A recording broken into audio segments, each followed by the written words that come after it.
Si ce matin, je vous posais la question à chacun d'entre vous, qu'est-ce qui compte réellement? Qu'est-ce qui importe pour chacun d'entre nous ce matin? Pour beaucoup de Français, les choses qui comptent vraiment, les choses les plus importantes, sont la famille, l'épanouissement au travail, les relations sociales.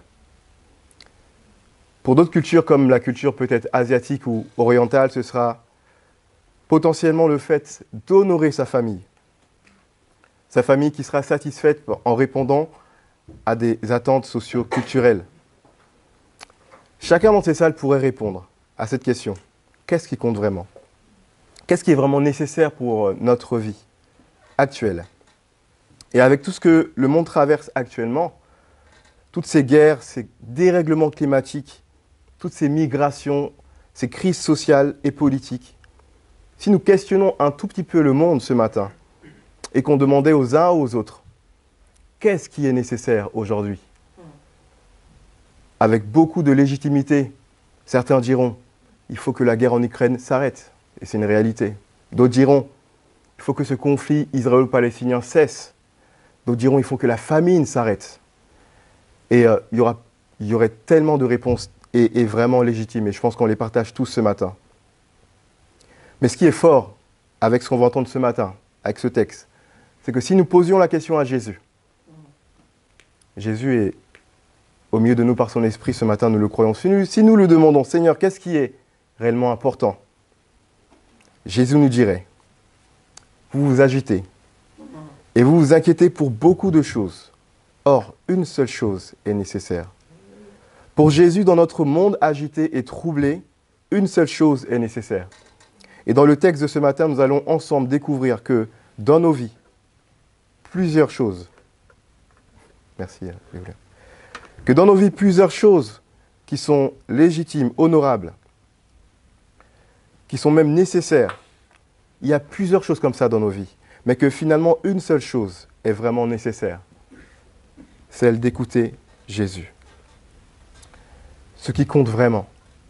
Et en parcourant le texte de Luc, on va comprendre ensemble avec l'histoire de deux sœurs qui toutes deux avaient décidé de suivre Jésus, mais qui, à ce point de leur vie, n'avaient pas les mêmes priorités. Et une question que j'aimerais qu'on puisse se poser tout en réfléchissant et en parcourant ce texte, c'est pourquoi est-ce que c'est nécessaire d'écouter Jésus? Alors, comme j'ai pu le dire, on va voir ensemble ce matin, au travers de deux sœurs qui ont décidé de suivre Jésus, deux disciples et deux priorités, versets 38 à 40.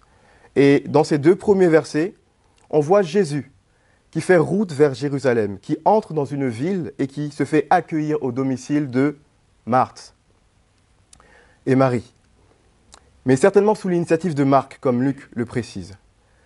Mais que faire lorsque on reçoit Jésus dans sa maison? Vous savez, à ce moment-là de l'histoire, Jésus a atteint une notoriété qui est quand même énorme. Et que faire lorsqu'on accueille une personne aussi importante que Jésus dans sa maison? Qu'est-ce qui importe le plus? Regardons de plus près ces deux attitudes. Au verset 38, je me permets de relire ce verset. Pendant qu'ils étaient encore en route, il entra dans un village et une femme du nom de Marthe le reçut dans sa maison. Donc Jésus et ses disciples sont ici en route vers Jérusalem. Et on peut lire ensemble rapidement dans le chapitre 9, verset 51. Ils sont en route vers Jérusalem et la Bible dit dans ce verset 51, lorsqu'approchèrent les jours où ils devaient être enlevés du monde, il prit la ferme résolution de se rendre à Jérusalem. Là, c'est Jésus qui a pris la ferme résolution de se rendre vers Jérusalem, où il sait qu'il sera traité durement, maltraité et tué. Et donc, pendant ce voyage vers Jérusalem, Jésus avait envoyé 70 de ses disciples dans toutes les villes où il devait se rendre au préalable, juste après. Et dans toutes les maisons qui devaient le recevoir. Mais toutes ces maisons qui allaient le recevoir, toutes ces villes qui allaient le recevoir, devaient d'abord recevoir ses disciples. Ouais, excusez-moi. Hop. C'est mieux. Et ok.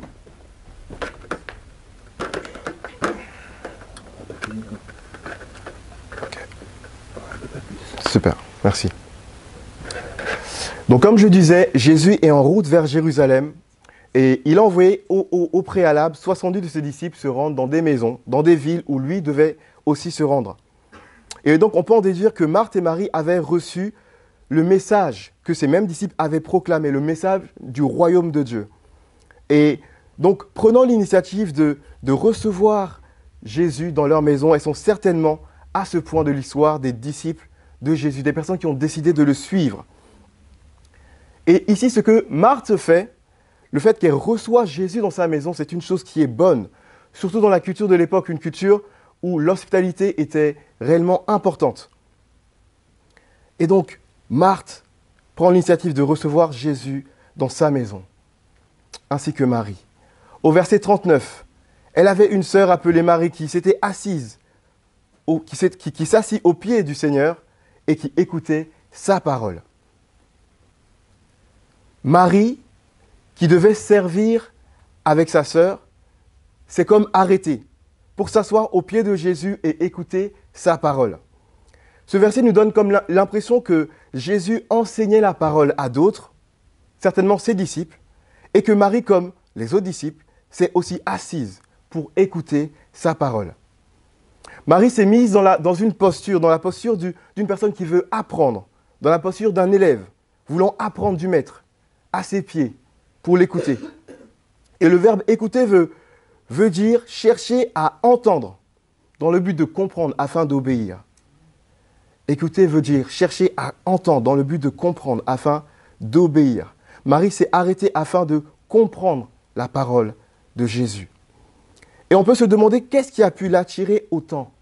Qu'est-ce qui a pu, dans la parole de Jésus, attirer autant Marie à s'arrêter pour l'écouter?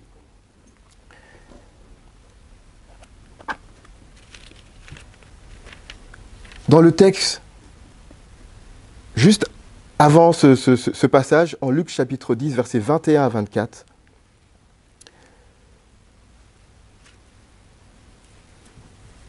on peut le prendre ensemble. Jésus va dire quelque chose, et je crois que c'est ce qui s'est passé dans la vie de Marie, à ce moment-ci, à l'écoute de la parole du Seigneur. En ce moment même, Jésus tressaillit de joie. Luc 10, verset 21. Tressaillit de joie par le Saint-Esprit et dit, « Je te loue, Père, Seigneur du ciel et de la terre, de ce que tu as caché ces choses aux sages et aux intelligents, et de ce que tu l'as révélé aux enfants.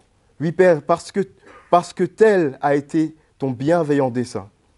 Tout m'a été remis par mon Père, et personne ne connaît qui est le Fils si ce n'est le Père, ni qui est le Père si ce n'est le Fils, et celui à qui le Fils veut le révéler. » Se tournant vers ses disciples, il leur dit en privé, « Heureux les yeux qui voient ce que vous voyez. Car je vous dis que beaucoup de prophètes et de rois ont désiré voir ce que vous voyez, et ne l'ont pas vu, entendre ce que vous entendez, et ne l'ont pas entendu. » Certainement que ici, Marie est comme bouleversée par la révélation qu'elle peut avoir du Seigneur. Son cœur doit brûler en elle-même, en étant frappée de l'enseignement qu'elle peut entendre de Jésus. Et imaginez-vous un peu la scène. Marie et Marthe en train de s'affairer au service, l'une et l'autre courant, et étant pleinement actives dans la maison, cherchant à servir, à bien accueillir tous leurs invités, Jésus et leurs disciples. Alors Marie va dans la pièce, elle revient, elle va couper le cabri, etc. Elle le prépare. Vous savez, à l'époque, ce n'était pas comme aujourd'hui. Quand vous invitez quelqu'un, tout n'est pas prêt au frigo, il faut tout apprêter, tout préparer, et ça prend du temps. Et donc j'imagine un peu cette scène. Marie vient, elle repart, Marthe, etc. Et puis Marthe qui est toute seule, et puis Marie qui vient, mais qui petit à petit ne vient plus. Elle ne vient plus. Marthe, elle doit se dire, mais qu'est-ce qui se passe? J'imagine Marie, absorbée, peu à peu, par les paroles du Seigneur qu'elle entend. Elle finit par s'asseoir, comme les autres, pour l'écouter. Au verset 40, Marthe, quant à elle, était absorbée par les nombreux soucis du service. Elle survint et dit, « Seigneur, tu ne te mets pas en peine de ce que ma sœur me laisse seule pour servir. Dis-lui donc de m'aider. » Marthe, quant à elle, était absorbée. En d'autres termes, elle était distraite ou encore tiraillée par les nombreux soucis du service, comme Luc le précise. Elle était attirée et tenue éloignée de ce qui se passait autour du Seigneur. Et Luc précise les nombreux soucis du service. Certainement que Marthe préparait à manger pour plusieurs personnes. Une seule personne n'aurait pas nécessité autant de travail, jugé si important par Luc. Elle devait préparer pour Jésus et ses disciples. Ce qui renforce l'idée que Jésus n'était pas seul, mais avec ses disciples. Marthe survint donc et voit cette scène. Jésus en train d'enseigner à ses disciples et Marie assise à ses pieds. Voyant cela, elle part un peu au quart de tour. Elle s'offusque, elle s'indigne de galérer toute seule au service. Et elle interpelle le Seigneur avec cette question. « Seigneur, tu ne te mets pas en peine. Cela ne te fait rien. N'es-tu pas sensible au fait que je sois seule pour servir et que ma sœur, qui est censée m'aider, ne le fasse pas ?» Il y a chez Marthe ici comme un sentiment d'indignation devant ce qu'elle constate. Au vu de sa réaction, elle n'a pas tant de mal avec le fait que Marie soit assise aux pieds du Seigneur en l'écoutant, mais plutôt avec l'attitude du Seigneur qui a une attitude une impression d'indifférence à tout ça. Tu laisses faire cela, Seigneur, mais dis-lui donc de m'aider. Marthe dit au Seigneur quand même ce qu'il doit faire. Apparemment, Jésus a tout faux ici, selon Marthe. Marthe juge que ce qu'elle fait était la bonne chose à faire. Elle s'irrite que sa sœur ne fasse pas de même. Elle se permet même de couper Jésus pendant son enseignement. La priorité pour Marthe à ce moment précis, ce qu'il faut absolument faire, n'est pas d'écouter Jésus, mais de le servir convenablement. Et c'est vrai, lorsqu'on veut tout bien faire, lorsqu'on veut tout faire parfaitement, on peut être tellement absorbé par ce qu'on fait qu'on oublie vraiment ce qui est important. Et ça arrive à chacun d'entre nous. Dans ma vie de couple, lorsque je suis trop affairé à faire plein de choses, je peux délaisser ma femme, mes enfants. Je peux oublier ce qui est important à force de m'affairer à plein de choses, à plein d'activités. La plainte de Marie met en lumière ce qu'elle considère comme nécessaire, alors que Jésus parle. Pour elle, le plus important, c'est de servir, de tout apprêter pour le repas. C'est que tout soit bien fait pour bien recevoir Jésus. Donc pour bien recevoir Jésus dans sa maison, il faut faire. Il faut que je fasse, et que je fasse, et que je fasse encore. Donc dans ces deux premiers versets, on voit réellement deux disciples, deux femmes qui ont décidé de suivre Jésus avec deux priorités vraiment différentes. L'une est de servir le Maître, l'autre est de l'écouter. Et en réalité, ces deux choses, elles sont bonnes à faire, on est d'accord. Servir le Maître, c'est très bien. Écouter le Maître, c'est très bien. Mais laquelle ici est dans le vrai? Alors écoutons ensemble ce que Jésus a à nous dire ce matin. Deux sœurs, deux disciples, deux priorités, mais une seule de nécessaire. Versets 41 à 42. Et ici, l'affirmation que Jésus nous fait au verset 42 est réellement, je crois, le cœur un peu de ce passage. Au verset 42, Jésus nous dit cela. Or, une seule chose est nécessaire. Marie a choisi la bonne part, qui ne lui sera pas ôtée. Au verset 41, notre Seigneur répond à Marthe. Marthe, Marthe, tu t'inquiètes et tu t'agites pour beaucoup de choses. Marthe, Marthe. Johan, Rachel, ainsi de suite. Vous pouvez citer votre prénom.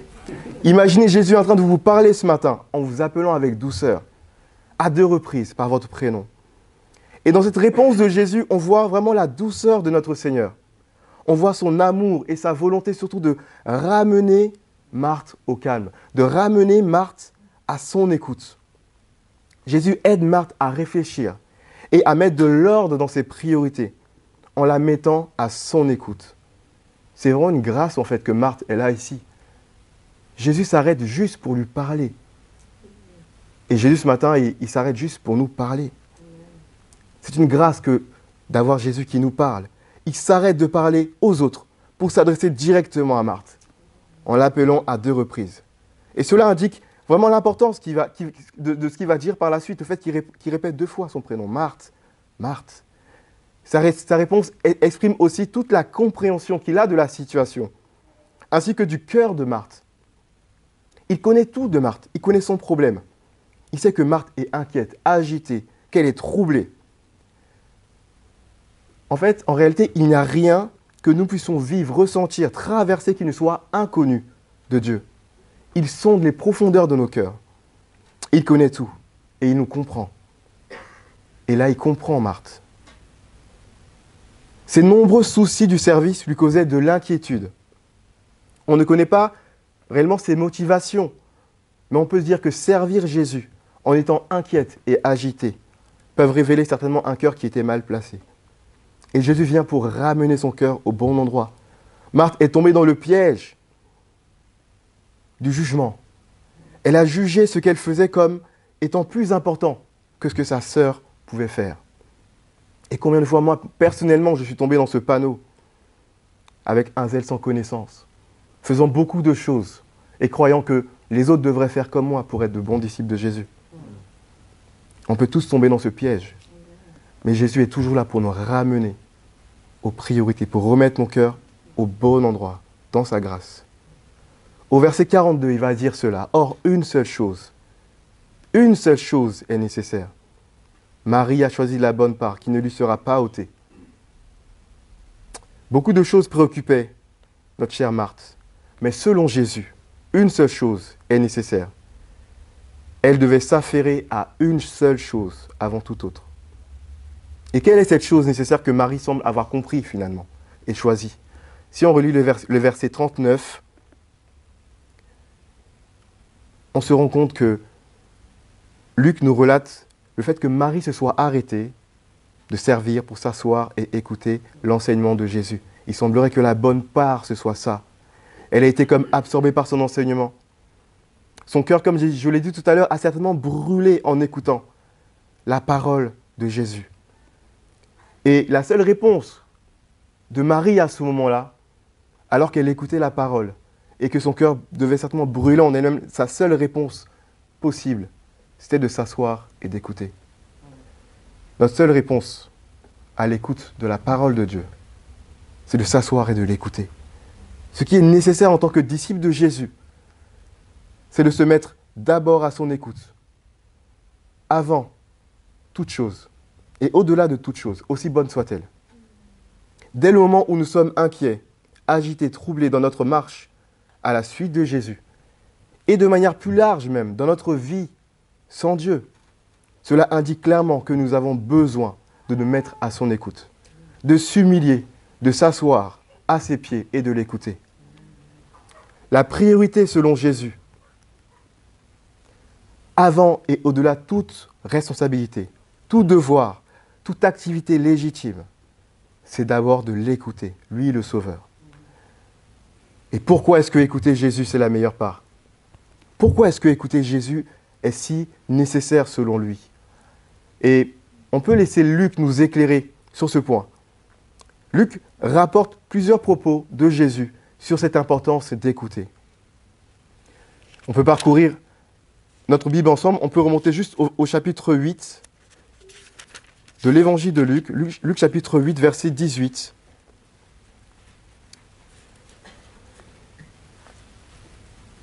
Jésus parle à ses disciples. Prenez donc garde, verset 18, à la manière dont vous écoutez, car on donnera à celui qu'il a, mais à celui qui n'a pas, on notera même ce qu'il pense avoir. Si on va encore un tout petit peu plus loin, Luc chapitre 9, verset 35, Étienne l'a cité un peu dans sa présidence, lorsque Jésus fut transfiguré et qu'une voix se fit entendre des cieux, verset 35. Luc chapitre 9, verset 35. Et de la nuée sortit une voix qui dit, « Celui-ci est mon fils élu, écoutez-le. » Luc chapitre 9, verset 44. Juste un peu plus loin. « Pour vous, prêtez bien l'oreille à ces paroles. Le Fils de l'homme va être livré entre les mains des hommes. »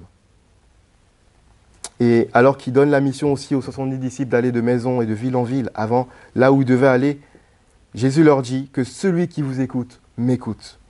Celui qui vous rejette, me rejette. Et celui qui me rejette, rejette celui qui m'a envoyé.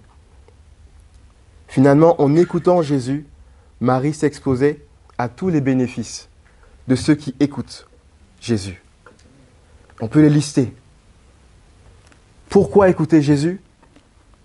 En écoutant Jésus, nous pouvons connaître le Fils que le Père a envoyé, celui qui a été choisi pour nous porter secours, en nous sauvant de notre mauvaise manière de vivre que nous avons développée à force de vivre sans Dieu. En écoutant Jésus, Marie est en train de comprendre que Jésus va être livré entre les mains des hommes, qu'il va souffrir beaucoup et qu'il sera mis à mort, mais qu'il ressuscitera le 3e jour. Écouter Jésus nous permet de mieux comprendre qui il est et ce qu'il est venu faire pour nous en mourant à la croix, afin de mieux croire en lui, afin d'avoir une foi beaucoup plus ferme en lui, car c'est ça qui est nécessaire. Notre salut se trouve dans sa mort et sa résurrection. Et cela est l'encre de notre foi.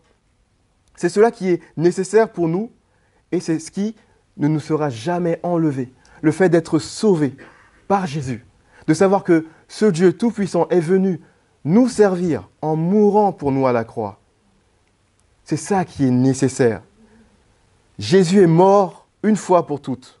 Et par son sacrifice, nous sommes au bénéfice d'un si grand salut, au bénéfice de la paix avec Dieu, au bénéfice de l'adoption dans la famille de Dieu, au bénéfice de la connaissance du Dieu créateur de l'univers, au bénéfice d'une vie éternelle. Quoi de plus important que de comprendre toutes ces choses ? Quoi de plus important que de comprendre que nous sommes sauvés par Dieu ? Quoi de plus important que de comprendre que nous allons vivre éternellement avec lui ? Marthe et Marie, ainsi que tous les disciples, étaient dans une situation où c'était nécessaire de comprendre que Jésus allait mourir à la croix. C'était nécessaire pour elles d'intégrer cela à leur foi. Jésus allait mourir pour elles à la croix, pour eux tous. Et c'est ce que Jésus voulait faire comprendre à ses disciples à ce moment-là. Il est venu pour les servir. Voici ce qui est nécessaire de savoir que Jésus est venu nous servir, nous aimer, en se sacrifiant pour nous. Marie, finalement, est en tout point le bon exemple du disciple ici. Malheureusement, on voit à plusieurs reprises dans notre parcours de l'évangile de Luc, des disciples être plus préoccupés à savoir qui était le plus grand parmi eux, plutôt que d'écouter Jésus. On voit des disciples être préoccupés par qui peut plus pour Jésus. On voit des villes rejeter le Sauveur. On voit encore même sa propre famille ne pas l'écouter, pensant qu'il avait perdu la raison. Et on voit ici Marthe être plus préoccupée par le fait de servir Jésus plutôt que de l'écouter. Et Marie est ici pour nous le bon exemple. Et dans d'autres évangiles, notamment l'évangile de Matthieu, il nous a raconté une histoire assez forte de Marie envers le Seigneur, qui, quelques jours avant sa mort, a répandu un parfum de grand prix sur la tête de Jésus, valant une année de salaire de l'époque. Et Jésus a commenté ce geste de Marie en disant qu'elle a accompli une bonne action à son égard. En répandant ce parfum sur son corps, elle a fait pour sa sépulture, pour son ensevelissement, son prochain enterrement. Voilà le fruit d'une vie qui a été à l'écoute du Seigneur. Marie avait compris que le Seigneur serait mis à mort à sa place pour qu'elle soit sauvée. Elle a donc sacrifié ce qu'elle avait de plus cher dans sa vie pour Jésus, ce parfum de grand prix. Voilà les fruits d'une personne qui s'est mise à l'écoute du Seigneur quelque temps avant sa mort. Qu'est-ce que Dieu attend de nous finalement à l'écoute de cette parole ? De la même manière que Marthe, Dieu attend de moi, de nous, que nous réalignions nos priorités en tant que disciples, en réalisant que mon premier devoir, avant toute autre responsabilité, malgré toutes les pressions de ce monde, c'est d'écouter Jésus. C'est de constamment avoir dans l'esprit, dans le cœur, une foi ferme en lui. Paul pouvait dire que si c'est que dans ce monde que nous espérons en Jésus, nous sommes les plus malheureux de tous les hommes. On a besoin d'avoir une foi ferme. Ce qui importe pour nous, c'est d'avoir une vie qui est centrée sur la mort et la résurrection de Jésus pour notre vie. C'est de constamment croire cela fermement et grandir dans cette connaissance plus précise de qui est Jésus et de ce qu'il a fait pour nous. Ne pas prendre le temps pour écouter Jésus dit de moi que je peux mieux faire sans lui, que je connais mieux que lui. Cela marque ma volonté d'indépendance envers Dieu. Et peut-être même que, au bout du bout, en persévérant dans une non-écoute de Jésus, mon rejet de qui il est, en choisissant de ne pas l'écouter, j'oublie que sa parole est suffisante pour ma vie, lui qui a les paroles de la vie éternelle. Dans ce monde, on peut courir tellement après tant de choses. On va toujours trouver mieux à faire que d'écouter Jésus. Nous sommes si orgueilleux devant le Seigneur. Et Ésaïe a fait un très bon constat, qui est le même pour nous aujourd'hui. Ésaïe, c'était un porte-parole de Dieu. À un moment où son peuple était attaché à plein de choses, sauf lui. Pourquoi pesez-vous de l'argent pour ce qui ne rassasie pas? Pourquoi peinez-vous pour ce qui ne rapporte rien? Écoutez-moi donc et mangez ce qui est bon. Et vous vous délecterez de mes mets succulents. Tendez l'oreille et venez à moi. Écoutez, et votre âme vivra. Écoutez, et votre âme vivra. En choisissant d'écouter Jésus, je me rends au bénéfice de faire la volonté première du Père. La volonté de Dieu, c'est que je puisse croire, c'est que nous croyons réellement en son Fils envoyé pour nous sauver. Écouter Jésus produira en nous et pour nous la vie éternelle par la foi. Et non la ruine, comme beaucoup de personnes qui l'ont rejeté. Juste avant, on peut lire que Jésus fait un constat tellement malheureux sur des villes comme Chorazine, Bethesda, Capernaum. Il va dire, mais malheur à vous, malheur à vous, malheur à vous, parce que vous n'avez pas voulu écouter la voix du Sauveur. Je choisis d'écouter Jésus afin de le connaître. Lui qui était envoyé pour me sauver. Lui qui a été choisi pour nous porter secours en nous sauvant de notre mauvaise manière de vivre. Développée à force de vivre sans Dieu. Et qu'est-ce qui se passe? Quels sont les fruits lorsque je me mets à son écoute?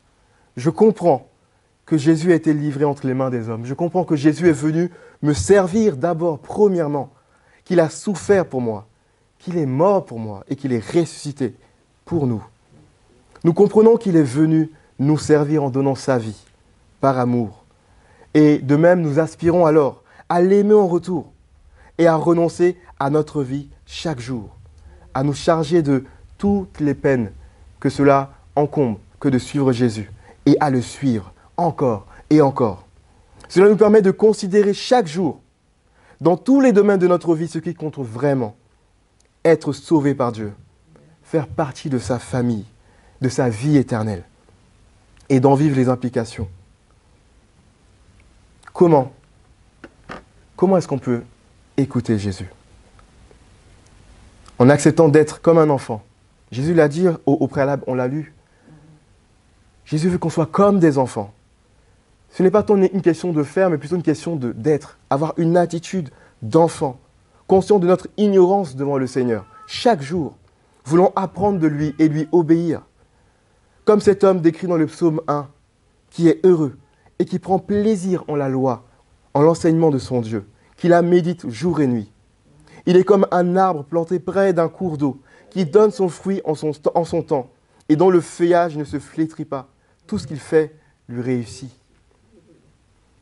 De manière pratique, on peut, avec cette attitude, chercher à avoir, un plan de lecture quotidien. Yann l'a dit tout à l'heure dans sa prière. Dieu nous a donné sa parole, et par elle, Jésus, il nous parle à chaque fois que nous feuilletons cette parole, que nous la méditons. Dieu nous parle. On peut chercher à lire la Bible en 1 à 1 avec un frère ou une sœur. Chercher à faire partie d'un groupe de semaine. Tous ces moyens pratiques que Dieu nous donne, où on peut être comme Marie à ce moment-là, exposé à l'enseignement de Jésus et prendre du temps pour l'écouter. Jésus veut ce matin nous parler profondément, il veut nous enseigner, il veut nous convaincre, il veut nous corriger, il veut nous instruire dans ce qui est bon devant lui, par sa parole. Finalement, dans notre vie, même si je peux dire notre vie spirituelle, notre marche avec Jésus commence par la parole de Dieu. C'est par elle que Jésus nous attire à lui. C'est par elle que Dieu nous ressuscite en quelque sorte des morts. On a été régénérés, non par une semence corruptible, mais par une semence incorruptible, par la parole vivante et permanente de Dieu, nous dira Pierre. Écoutez chaque jour Jésus, c'est donc en quelque sorte une question de vie ou de mort. Car l'homme ne vivra pas seulement de pain, mais de toute parole qui sort de la bouche de Dieu. Nourrissons-nous donc pour la vie de la parole vivante et permanente de Dieu. Je nous encourage, je m'encourage toute cette semaine. Je veux m'encourager en disant au Seigneur, s'il te plaît Seigneur, je veux prier comme ça, s'il te plaît Seigneur, aide-moi à t'écouter alors que tu me parles, car tu as les paroles de la vie. À qui d'autre puis-je aller? À qui d'autre pouvons-nous aller? Jésus a les paroles de la vie. Amen. Je vous invite à prier. Seigneur, nous voulons te remercier parce que comme avec Marthe, alors que nos vies sont agitées, troublées, tu prends le temps de t'arrêter et de nous parler, de nous ramener à toi, de nous ramener au calme, de nous ramener à ce qui est nécessaire et essentiel. Et je prie que tu nous aides vraiment à comprendre ce matin que ce que tu veux pour nous, c'est de te faire connaître à nous. Tu veux d'abord nous servir, tu veux d'abord nous montrer l'exemple et tu veux nous envoyer par la suite. Aide-nous à t'écouter, à nous humilier chaque jour, à chaque instant, pour t'écouter, afin que l'écoute de ta parole puisse inspirer toute notre vie, toute notre action, tout notre service pour toi. Au nom de Jésus. Amen.